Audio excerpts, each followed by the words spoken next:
Hello, everyone. Thank you so much for joining our webinar today. I'm excited to discuss exactly how practices should be responding to patient reviews and dive a little bit more into online reputation.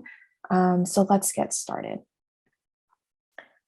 So my name is Pauline Ith, and I will be your host for today's webinar. I'm an account manager here at GMR Web Team, where we help practices grow their revenue and increase patient acquisition rates. We help also increase patient satisfaction, help you establish a stellar online reputation, and of course, grow your online presence. So GMR Web Team has been doing reputation management for a few years now, and we definitely have plenty of experience in handling online reviews and also generating more reviews. So we'll definitely share some great tips in today's webinar. So let's go over today's agenda. So first, we'll discuss exactly why online reviews matter to your practice's success, and also general guidelines for responding to patient reviews. This includes, making sure you're abiding by HIPAA regulations for those practices that are here in the US. That's absolutely critical. And we'll also go over, different types of negative reviews that we see a lot from practices, or for that reviewers leave for practices, pardon me. And then we'll also talk about how to minimize your chances of acquiring negative reviews. So how to combat, getting a boatload of negative reviews coming in. And we'll also discuss a little bit fake and spam reviews, how to deal with those, and then review removal, because I know that's a popular topic that with practices. And at the end, I'll respond to specific questions. So please leave your questions in the Q&A section and I'll get to them at the end. If we receive a lot of questions, I'll definitely make sure to respond via email. So let's dive into exactly why online reviews are important, right? So before you even talk about the topic of responding to online reviews, let's go exactly why they're critical to your practice's success. So, like it or not, patients do look at your online reviews as part of their decision-making process. So we conducted a survey with over 4,000 patients across the US and found that 81% of patients consider online reviews when selecting their provider. That's right, 81%. That's an overwhelming majority. So if your online reviews are not stellar, then you're definitely losing out on new patients. Think about it. No one wants to visit a doctor that has bad reviews. And healthcare is becoming increasingly consumerized. So that means patients who are already used to looking at online reviews for restaurants, hotels, and products are going to be treating healthcare in a similar manner, right? They have so many more options than 20 years ago. So they're going to be a lot more picky and doing a lot more thorough research on who they're going to choose as their provider. So let's go over a few things to consider when getting a bad review or any type of reviews, right? So we already know that patients look online for reviews. So that means they'll also be seeing your responses or lack thereof. So think about it, from a consumer perspective, when they see a negative review, what are they going to think? Does it indicate an isolated experience or something that will happen to them, right? So too many negative reviews will indicate that there's a recurring problem at your practice, even if that may not exactly be the case, because I know a lot of practices are still in business, right? So that means you have happy patients. But remember that that's not what the prospective patient is thinking, right? And we also know that unhappy patients tend to be the most vocal. So they often will leave a review, your happy patients won't. And again, your prospective patients will just be looking at your reviews at face value and what they see. They won't be thinking, okay, they still might have tons of happy patients that didn't leave reviews. I should still check them out. They're not going to be thinking that. So keep that in mind. So again, like I said, existing and future patients will be watching and reading your online review responses in addition to your actual online reviews. So that's why, your responses matter.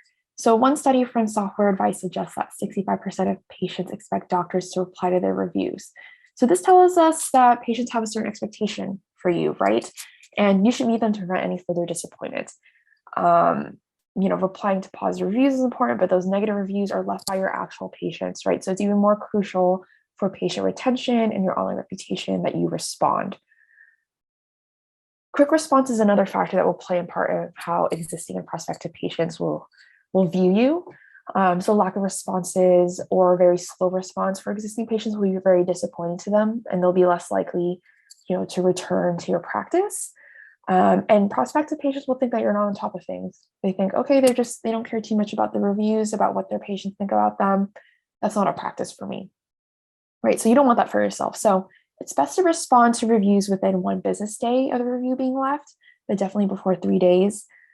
This will allow the patient to feel seen and know that you're looking at their feedback and you're on top of it, right? And also, if in your review response you're asking them to message you or discuss the situation, it'll be more likely that they'll do that because you saw the review really fast and you got on top of it. So definitely make sure you respond to reviews in a timely manner. So now let's go over some guidelines, right? And how you should be addressing healthcare reviews in the healthcare space. So always keep HIPAA in mind. Due to HIPAA regulations, it's really important to not disclose private health information about the patient or their experience or whatever it is, when responding to a negative review. You cannot indicate that they have been seen at your practice, provide name, again, what they were seen for. And yes, that might seem a little odd just because some of these patients are giving out all their information, super specific appointment details. However, that is per HIPAA policies. Even if they disclose that information, you still cannot confirm that they were seen at your practice, right? So this poses a challenge that is very unique to healthcare practices, as you cannot fully list out the details of what occurred at the practice visit. You can't fully make an argument for yourself. So you want to make sure, your review response is still, hitting all the patient's concerns without revealing too much. So here's some steps. So the first thing is you want to make sure you acknowledge your review, right? So responding is already acknowledgement. You want to make it known to them that, hey, I see your review. I hear you loud and clear. Second thing is accountability. So, holding yourself accountable, apologizing for their experience is really key to, the reviewer, meeting their expectations and also increasing patient satisfaction and retention, right? You're saying sorry, taking accountability. Even if you feel like the situation wasn't as the patient perceived or maybe was misinterpreted, you still want to apologize and take accountability. I know it's kind of difficult because sometimes you definitely are not at fault, but keep in mind that other prospects will be looking at your response. You don't want to blame the patient for what occurred. Again, you can't reveal too much, so it's not like prospective patients will have a lot of context. So still abide by HIPAA, don't reveal too much, but just apologize. And essentially, you have to take the high road sometimes. In addition, you also want to offer a resolution in your response, right? So if they are complaining about wait times, talk about processes you're already implementing to address that issue. Or for example, if there's a lot of scheduling mistakes, you can say, hey, we recently hired somebody, if that's the case, and then say, we're cleaning up the process. All, further appointments will not have, all further patients, will not have this experience. So again, offering that resolution, also making sure you take the conversation offline, telling them, hey, this is our resolution, but if you would like to discuss more, we'd love to, call us at this number or send us an email here. Again, I said all these tips are still pretty general. You're not addressing anything particular about the patient because that's so critical, right? To abiding by HIPAA policies. In addition to that, one other tip that I have for everybody is to actually personally reach out to the patient via phone or via email. This is a great way to just retain those patients and increase the likelihood they'll stay with your practice. I've seen some practices of mine, they reach out to a patient and turn that 1-star review to a 5-star review, and that patient decided to stay with the practice. So I would always recommend doing this in addition to responding to the review online. And this is typically something you can do, reach out to the patient if you can identify who they are based on their review. Sometimes they'll put their review under a different name. But again, reaching out if you're able to identify is definitely something you should be doing. So I want to dive in a little further into exactly what a HIPAA violation looks like. So you can see here, this is just a sample review. Anna left us this one review about her appointment with Dr. Lucas, and that, the doctor was super thorough and she totally recommends the practice. And we see this is what the practice responds back with. So this seems like a very innocent response, but it already violates a tons of things in HIPAA. So They mentioned the specific reason why the patient came. They even got more specific than the reviewer themselves and talked about scoliosis. And they also mentioned, hey, reach us out if you have any questions about your care, implying, hey, you were seen with us. Let us know if you have any questions.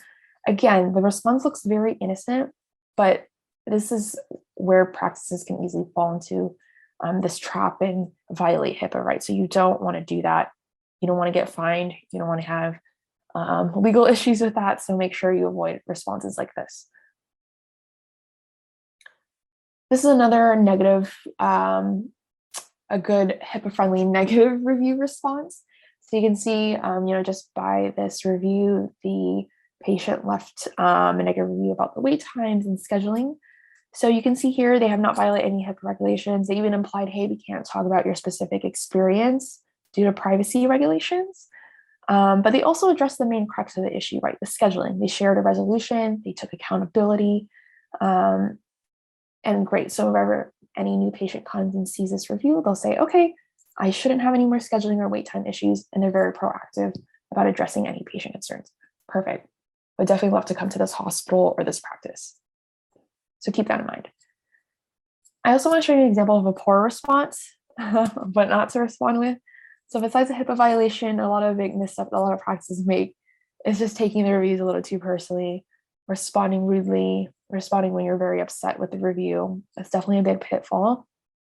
So you can see here, the reviewer left a pretty lengthy, specific and harsh review about the practice. However, the provider here did not respond in a professional manner at all, right?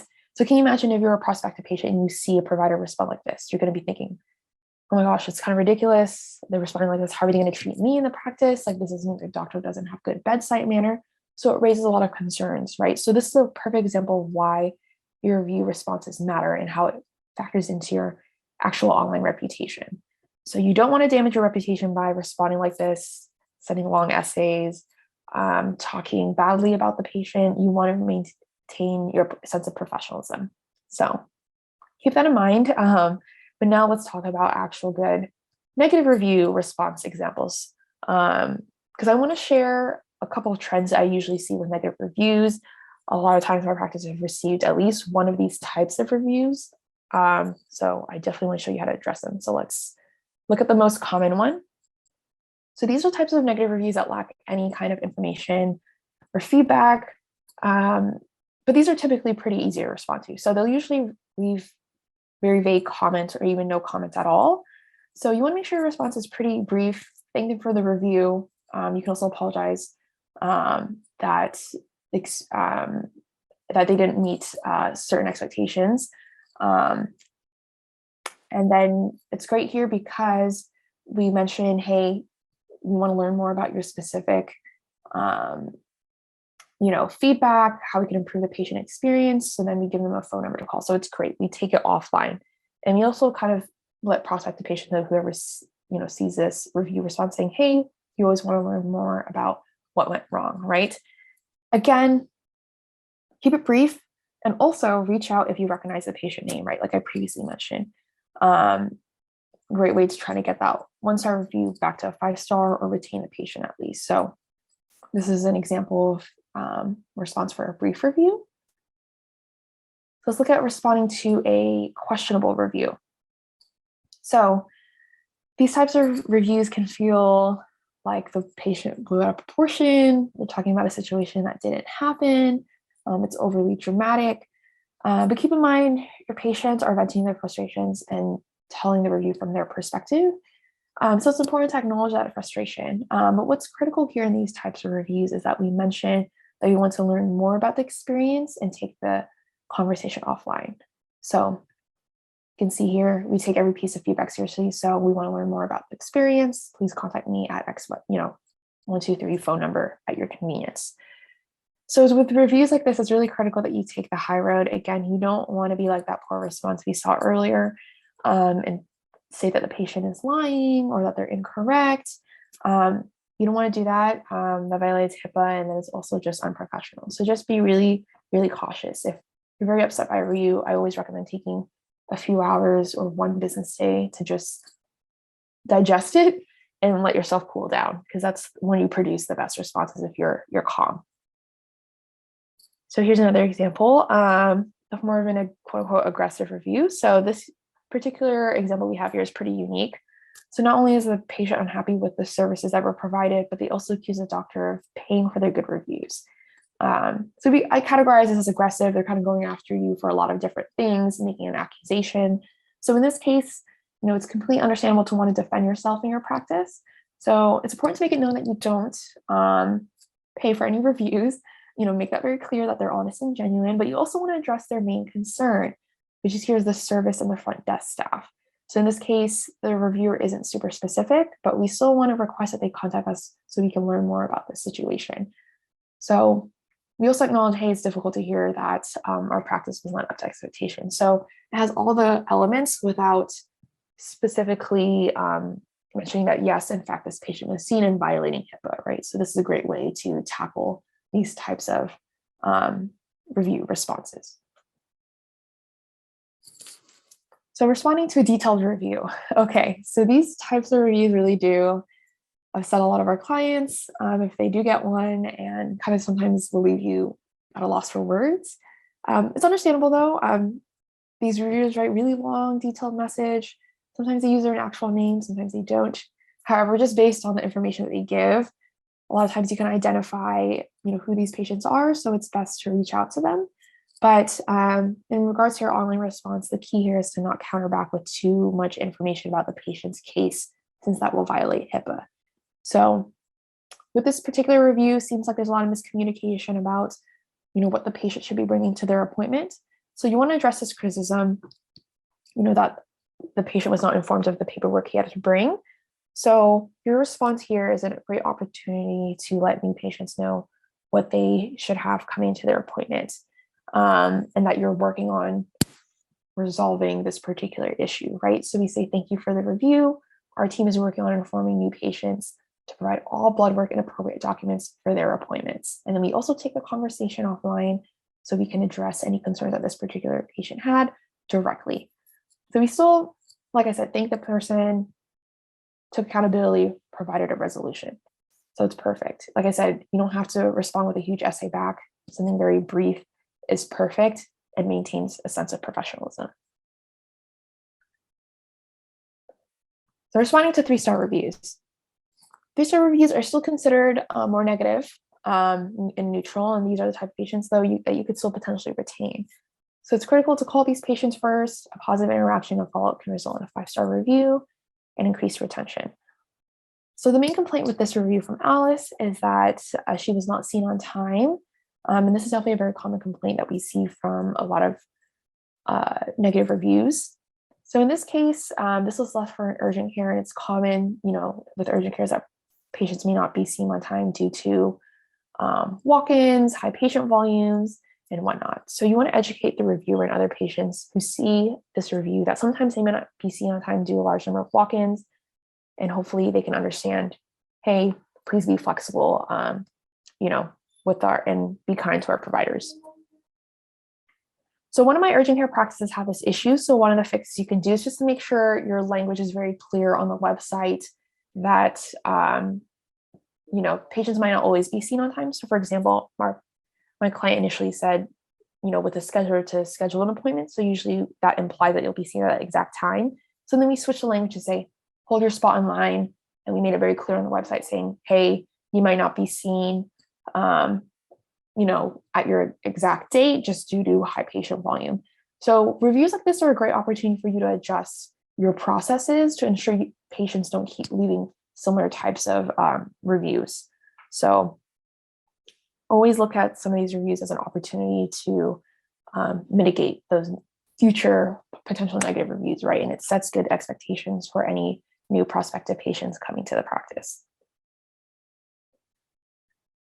So let's look at responding to someone who's a little confused and may have left the review at a wrong place. So for example, you can see Jenna here. She's very upset with a dental practice, but had left it for a primary care practice, right? So she made a mistake. So when patients see this, it's definitely something very easy to respond. You can just say, hey, did you leave your review at the right place, and clarify who you are as a practice. And then you can also leave a phone number for them to call to just clear up any confusion. So It's a great way to just let other people know, hey, it's an outlier review. It's not a common occurrence. You guys aren't a bad practice. So one of the easier reviews to respond to. So those are the most common types of negative reviews we've seen. So let's take a look at how to respond to positive reviews. So this is pretty easy. It's a no-brainer essentially, but you still want to make sure you don't reveal too much personal health information. So you can see here, John left this great review for us, and he just said, thank you for your feedback. And he made a general statement about how we always try to achieve a high level of care and a great patient experience. So it's perfect, succinct, and obviously we acknowledge and thank this wonderful patient for leaving a review. So many practices ask me if we can do review removal. So what qualifies for review removal will definitely depend on the review site's policy. If it's a spam review, someone isn't a patient,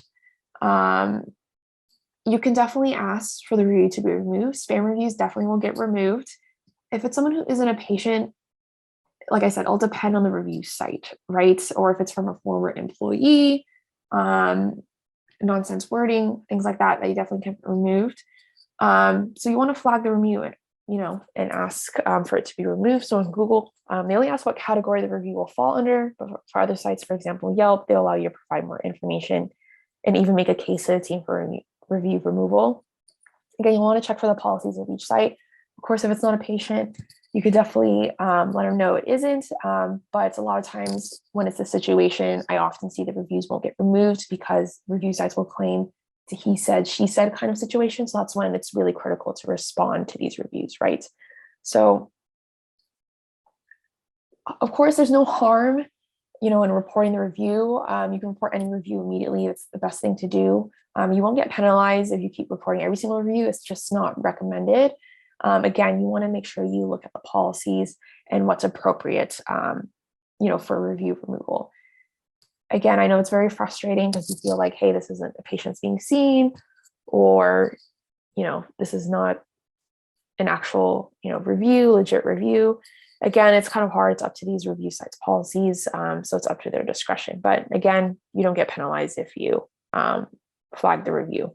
So you can go ahead and do so. But the best way, I rather us talk about how to minimize your chances of getting a negative review, because when you do that, these one-off reviews aren't going to be too big of a deal to prospective patients, and it won't hurt you at the end of the day. So again, I want to emphasize it's pretty normal to receive a negative review. If you're receiving them in a very short time span, that's not normal. But again, with all negative reviews, we want to limit them by increasing patient satisfaction, right? So improving processes. I definitely recommend setting up a survey. So you're actively listening, to patient feedback, you're getting that fresh information, and you're updating your processes. So you can see with our process here, we always send a text or email survey to our clients' patients, and then we ask them to rate, hey, what do you think about the practice? Are you likely to recommend them on a scale of 0 to 10? And then based on their response, obviously if they're 10, great. If they're negative, the practice will get notified. And in addition to the survey, we make it really easy for them to leave a response, right? So if they rate positively, then we ask them to leave an online review, right? So it helps you generate more reviews and mitigates the chances someone will leave a negative review. Again, like I said, you can't 100% negative reviews, but if you're receiving the same complaint from different people about the same things within a short time frame, it's probably pointing to a bigger issue at the practice. Again, it's going to be difficult to swallow that pill, but you need to in order to update your processes to minimize those negative reviews, right? Another thing is you want to also, like I said, proactively work on generating more reviews. So like I said, at GMR, we have this whole entire process that helps you do that. Because again, when you have more positive reviews, that one negative review is going to look like an outlier rather than a common trend. So you want to make sure you're actively working on generating more reviews. So now we discussed, how to approach different types of negative reviews, how to mitigate negative reviews, and exactly why negative online reviews are important to your practice. So let's dive into some questions here. So let's see if we have any. So here's one. They said, I've had a patient leave multiple negative reviews under different names. Can I get that removed? Yeah, so I've had some practices tell me this. Again, you cannot, it's going to be difficult to argue with that with certain sites like Google, especially when they only give you certain categories for the review to be reported for. You can't exactly type out why you're reporting it for that particular category of violation. So the best thing you can do, like I said, respond to those reviews in a very professional manner. Don't get too upset that you think it's the same person leaving a negative review. Again, you can report it, make a case, but the best thing is to always focus on generating more reviews from your happy patients, right? Because then, like I said, if you get 3 of those negative reviews, it's going to look like an outlier in 6 months if all you're getting from there is positive reviews. So again, you want to offset that by generating more positive reviews. Another question here, how do I respond to Google reviews? Okay, yeah, so you'll need to have your Google profile, business profile claimed in order to respond to reviews. So if you haven't claimed yet and people are leaving a ton of negative reviews, you want to get on that immediately. It's pretty easy to claim it. You can just go to that Google listing you see on the Google search results, and then hit that you're the owner of the business, and then they'll typically want you to verify via phone, via postcard, or a domain email. So it's pretty easy. So once you have that listing verified, then you can go ahead and respond to reviews. And same thing that goes with other profiles. You just want to make sure you claim the listing. And once you prove your ownership of the location, then you can go ahead and respond back to the reviews. Okay, I think that's all the questions we have for today. So I just want to thank everybody for setting aside time in their day to join us for this webinar. So if you ever need help with online reputation, responding to reviews, or just need help in general, expanding your online presence and getting more patients, please get in touch with us. We provide free consultations. We'll do a whole analysis of your website and give you an exact strategy of what we think is best in terms of patient acquisition and how to reach your goals. So for more information, just please visit us at gmrwebteam.com or give us a call. Again, if you miss any part of this webinar, we will send the recording one day after it's been completed, and then you'll also find it on our website the week after. So thank you so much, and hope you enjoy the rest of your day.